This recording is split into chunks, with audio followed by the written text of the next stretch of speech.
welcome back to my nursery and my studio. Today we are going to do part 2 of a series of videos that I am working on, do-it-yourself videos on how to make your own Reborn. You can find part 1 in the playlist on my channel. If you click on my main page, you click on the playlist and it has the DIY videos, and they show you all kinds of things like making pacifiers and bottles, as well as how to wash your Reborn kit when you first receive it. So this is going to be priming the baby before you decide to paint. I'm going to try to do this video as best as I can. I do have people working on my roof right now, so there's a lot of noise going on, but I really wanted to do this today because I'm going to prime all of these babies that I have on my table right now. So I have the Saskia kit. I have Joe. This is by Linda Murray, and this is going to be a cuddle baby. This is Tink, and we have Twin A and Twin B, and this is another Linda Murray kit. I believe this is Georgia, and that's going to be another cuddle baby. So I have 4 full babies and then 2 cuddle babies coming at you. So be on the lookout for these. If you've been interested in any of these kits and you would want to purchase one, I will have them available for adoption shortly when they're completed. But today we're going to show you how to go ahead and prime them.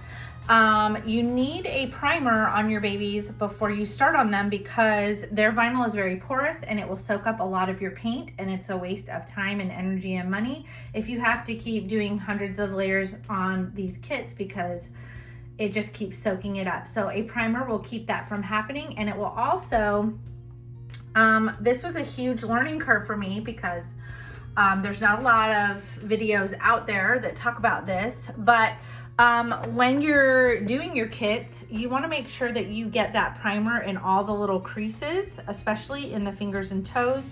What a primer will also do is make that paint go on very smoothly, and it'll keep buildup from happening. If you get buildup like in between the little fingers and in all the creases, it looks like dirt is in those creases. So you don't want that. You want it to look nice and smooth and pink and even, and this is going to be very helpful for you. So what you're going to want is, I use Genesis heat set paints, and you can find this on any of the doll stores online. You can find this at Irresistibles. You can find this even on some of the arts and crafts places online, but you can also find it at McPherson's, places like that where you get reborning supplies. So there's many places. Just, you know, if you put in Genesis heat set thinning medium on Google, it should take you to a bunch of places that have it. The only place I haven't been able to find it at is Michael's, which is just weird, but this is what I use as my first layer. You're gonna want a big sponge, a fairly large sponge. So I have this sponge. These are what I use to put the thinning media on. You're gonna dab it on, sponge it on your kit. You're also gonna want a small brush, kind of like this, because you're gonna want something that you can get into all the creases. And then I do have like a little glass dish that I use. You can get these at Dollar Tree. I think they have them in the candle section.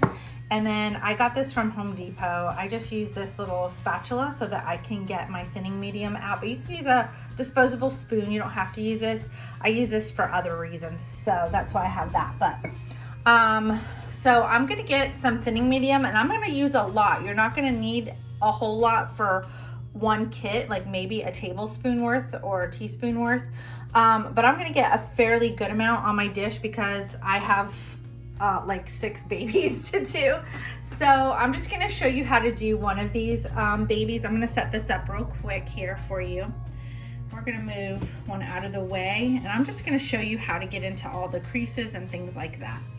And then how to sponge it on. And you're gonna wanna do just a very thin layer, and just make sure you look in the light and make sure you've covered all of it. You don't wanna leave any bare spots because your kit may not take paint in that area if you leave it bare. So Let me just dish up some thinning medium really quick here. This is a brand new jar of thinning medium that I have, so it's quite watery on the top. I'm just gonna spoon up some, and it's very soft, it's very easy on my dish here. So I'm just gonna get quite a bit and stick it on here. And like I said, if you hear any pounding or noises, just try to ignore that. I'm trying to catch them in between. So we're gonna start with like this little belly plate, we'll say here, and you're gonna wanna get your little brush in there and just kind of get into the creases. You definitely want those creases. It's gonna save you a lot of frustration later.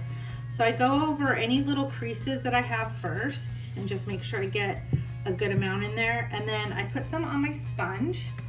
And then you're just gonna sponge this all over your kit here.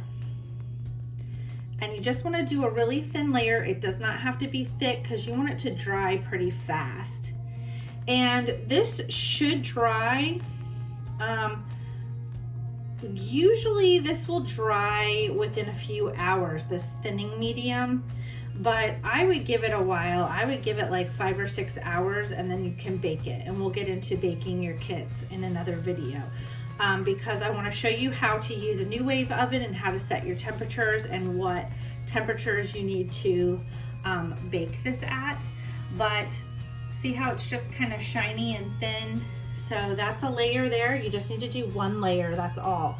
You don't need any more than that.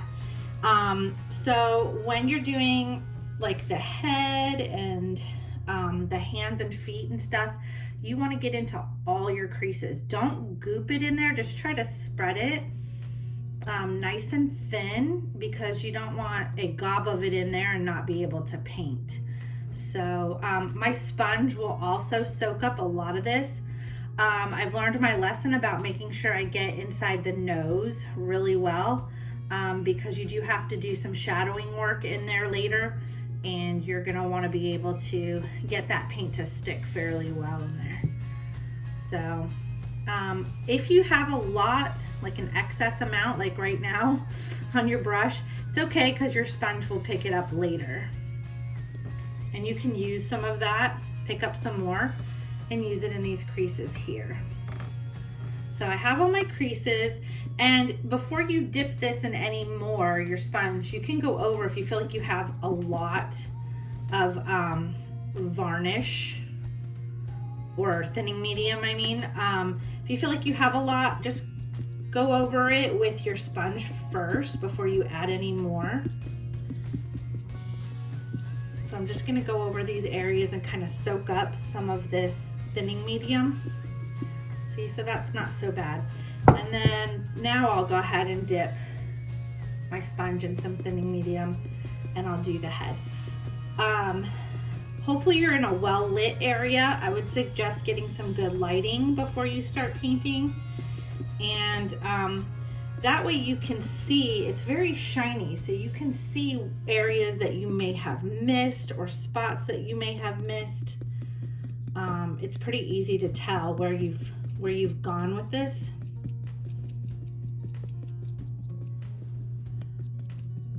And you're just gonna keep sponging nice and even.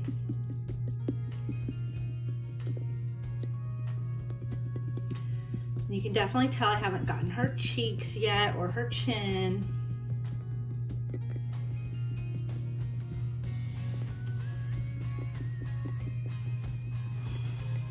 Okay, so we're good there. And see, it didn't take up hardly any of your thinning medium. Like, it's just a very thin amount. So you're gonna wanna do the same with the limbs, and you just wanna make sure that you are getting into all of these little creases and toes and fingers and things like that.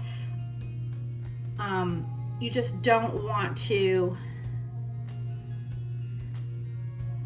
miss any of these, because when you go in later to do your creasing, you just want it to be very soft and pretty and not clumpy, and you don't want all your paint to stick together in those areas. It will make it so much easier. It gets really time consuming when you have to go over all of these creases that these babies have over and over and over again. And a lot of people don't want to invest in the thinning medium.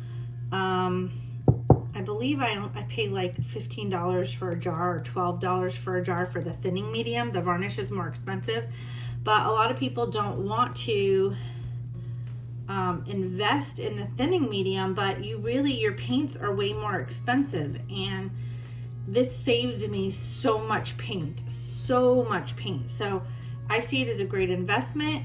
It makes it less time consuming because these babies already take long enough, and it's less frustrating because you have to have a lot of patience if you're gonna paint these babies. These take a lot of time and they're very detailed.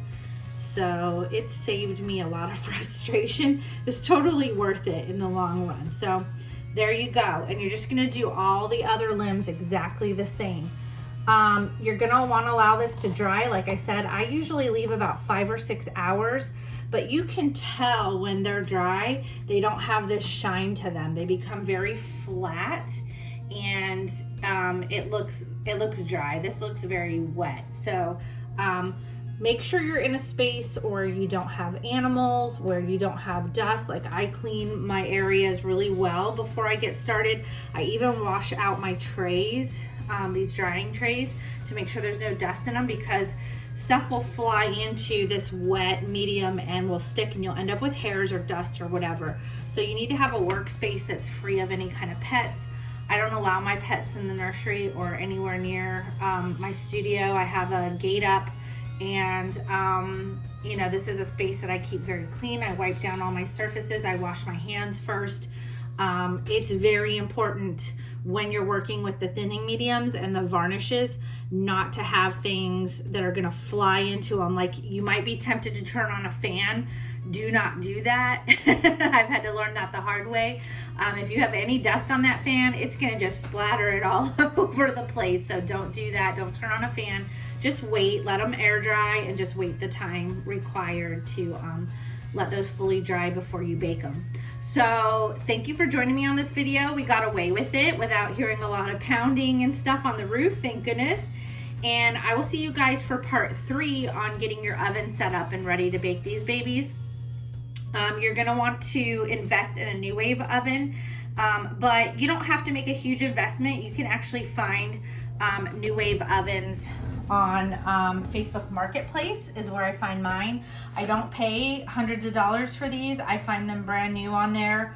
People just don't use them, and they sell them for like $25 on there. So invest in one of those. You don't want to bake these vinyl kits in your regular oven that you're going to use food in, because you don't want those kinds of chemicals in your kitchen or in your food. So before you get started on your next step, get on Facebook Marketplace and start looking for a New Wave oven, and I'll show you how to set it up. I'll see you on the next video for part 3 of baking your first layer of thinning medium on your kit. I'll see you guys on the next one. I hope this helps you out. Good luck, and I'll see you next time. Bye-bye.